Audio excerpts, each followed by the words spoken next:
Welcome to another episode of the Espresso Shot. I'm joined by Sasha Naryshkine from Vestact. So Sash, what is actually happening today? What is happening today? I think more people are going to take more time off to watch more football. I think, unfortunately, this for the local economy might mean some time off. Not that it doesn't mean people will spend on retail, because I'll have you know, I was in Rosebank yesterday afternoon with my wife, and there were lots of foreigners, and they all seem to have packets. So maybe this unexpected retail boost that we're all expecting is happening real life in front of our eyes.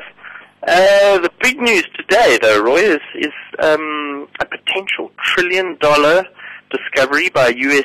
geologists as well as the U.S. military, unearthed in none other than Afghanistan. That's interesting. It's very interesting. It's not quite sure how it's all going to be extracted. I mean, I think they put a number on it. I'm not sure how they got to that number. Obviously, it's current prices versus what they think they can extract, etc., etc. But the majority of it is seemingly iron ore, or 45% of it.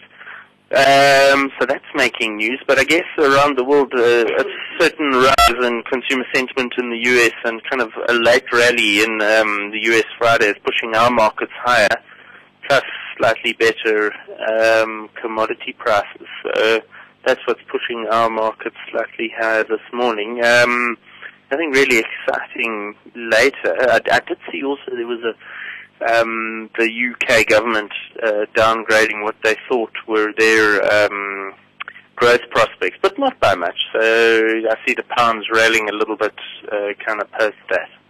So what are we actually expecting on the JSE today, up or down?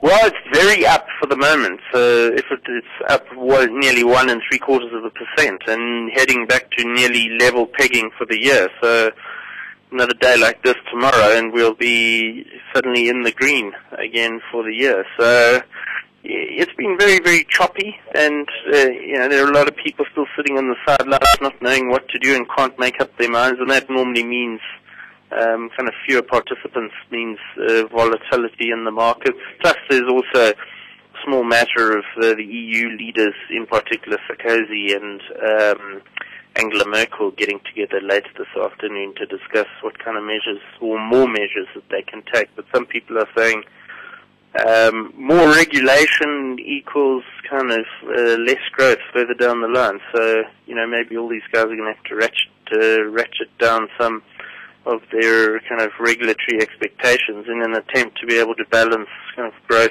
versus the great austerity age. Just for the time being, just kind of tone it down a little, much like what you're seeing in this open and public debate between Business Australia versus the government and this resource tax, and companies must kind of participate in the whole engagement process. Much like Germany versus Australia yesterday.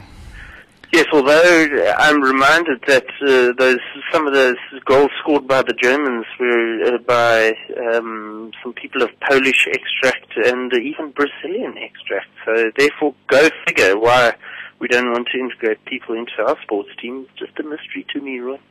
Thanks for joining us today, Sasha. My name is Roy Dining for Business Day Online.